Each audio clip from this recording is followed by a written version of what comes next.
ಈ ಕೆಳಗಿನವುಗಳಲ್ಲಿ ಆಧಾರ್ ಸಂಖ್ಯೆ ಘಾತ ಸೂಚಿಯನ್ನು ಬರೆಯಿರಿ. ಎಲ್ಲ ಶಾಲೆಗಳಿಗೆ ಇದು ಉಪಯೋಗ ಆಗ್ತದೆ ನೋಡಿ. ಇದು ಎಲ್ಲ ನೀವು ಮೊರಾರ್ಜಿ ಹೋಗ್ರಿ, ಮುಂದೆ ಆಮೇಲೆ ಯಾವ ಕಿತ್ತೂರಾಣಿ ಚೆನ್ನಮ್ಮ ಸ್ಕೂಲ್ಗೆ ಹೋಗ್ರಿ, ಸೈನಿಕ್ ಸ್ಕೂಲ್ಗೆ ಹೋಗ್ರಿ, ನವೋದಯಕ್ಕೆ ಹೋಗ್ರಿ.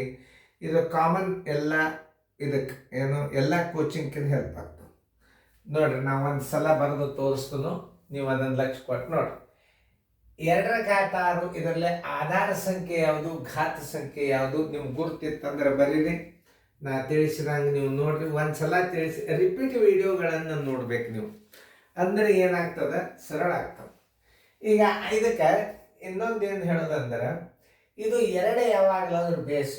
ಇದು ಆಧಾರ ಸಂಖ್ಯೆ, 2ಕ್ಕೆ ಆಧಾರ ಸಂಖ್ಯೆ, ಅದು ಘಾತ ಸೂಚಿ ಅಂತಾರೆ. ಎಷ್ಟು ಗುಂಪದ ಅಂತ ತೋರಿಸ್ತದೆ ದಾರ. ಆಧಾರ ಅಂದ್ರೆ ಇದು 2ರ ಮೂಲ ಸಂಖ್ಯೆ ಆಧಾರ ಅಂತಾರೆ. ಈ ಮೂಲ ಸಂಖ್ಯೆ 2ರ 6 ಗುಂಪದ ಅಂತ ಹೇಳ್ತದೆ ಇದು.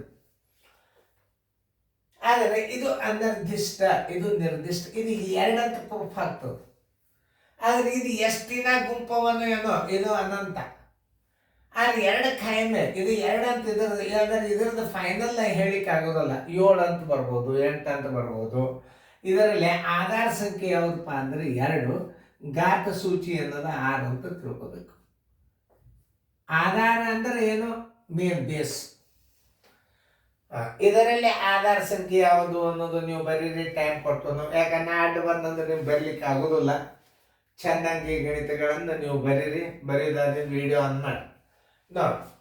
ಎಲ್ಲರೂ ಹೇಳೋ ಮುಂದೆ ಬೋರ್ಡ್ ಕಡೆ ಲಕ್ಷ್ಯ ಕೊಟ್ಟು ನೋಡಿ. ಇದು ಬೇಸಿಕ್ ಅಭ್ಯಾಸ. ಇದನ್ನು ನೀವು ಕಲ್ತು ಬಂದಿರಿ ಅಂದ್ರೆ ಮುಂದಿನ ಭಿನ್ನ ರಾಶಿ ಎಷ್ಟು ಬರ್ತಾವ, ಆಮೇಲೆ ವೇಗವಾಗಿ ಗಣಿತಗಳು ಹೆಂಗೆ ಮಾಡಬೇಕು, ಲಸ ವೇಗವಾಗಿ ಹೆಂಗೆ ಮಾಡಬೇಕು, ಎಲ್ಲ ಗಣಿತಗಳು ಇದರ ಬರ್ತಾವೆ. ಸಣ್ಣ ಸಣ್ಣ ಸಣ್ಣ ಗಣಿತ ಬರ್ತಾವೆ. ನೀವು ಬೇಸಿಕ್ ಅಂದ್ರೆ ಈ ವೆಕೇಶನ್ ಕ್ಲಾಸ್ ಅಂದ್ರೆ ಭಾಳ ಬೇರೆ ಇರಂಗಿಲ್ಲ ಗಣಿತ. ಇಂಥವೆಲ್ಲ ಕಲ್ತು ಬಂದಿರಿ ಅಂದ್ರೆ ನೀವು ಭಾಳ ಸರಳ ಆಗ್ತದೆ ನೋಡ್ರಿ. 25 ಏನಿದು ಆಧಾರ ಸಂಖ್ಯೆ. ಆಮೇಲೆ ಘಾತ ಸೂಚಿ ಏನು 2. 25ರ ಗುಂಪುಗಳು 2. 1 ಏನು ಆಧಾರ ಸಂಖ್ಯೆ. ಘಾತ ಸೂಚಿ 3.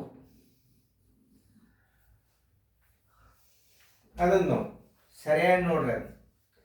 ಇಲ್ಲಿ ಆಧಾರ ಸಂಖ್ಯೆ ಏನಿದು 3 4 ಮತ್ತೆ ಘಾತ ಸೂಚಿ ಏನು 5.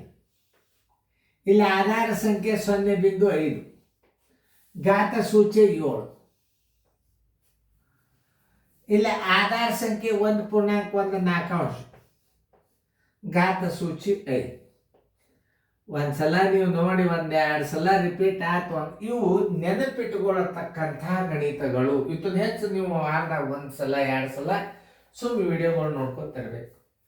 ಎಲ್ಲರೂ ಇದೊಂದು ವಿಶೇಷವಾದಂತಹ ಕೋಚಿಂಗ್ ಕ್ಲಾಸ್. ಇದೆಲ್ಲ ಅಭ್ಯಾಸ ಬಂದುಬಿಡುತ್ತದೆ. ಇದು ಏನೂ ನಿಮಗೆ ಉಳಿಸೋದೇ ಇಲ್ಲ. ಮುಂದೆ ಲಾಭ, ನಿಸರ, ಬಡ್ಡಿ, ಅವಧಿ ಮುಂದೆ ಬಂದಾಗ ನೋಡೋಣ. ಈಗ ಮಾತ್ರ ಬೇಸಿಕ್ ಅಭ್ಯಾಸ ಅನ್ನೋದು ಇಂಥವೆಲ್ಲ ನಿಮಗೆ ನಾಲೆಜ್ ಇರಬೇಕು.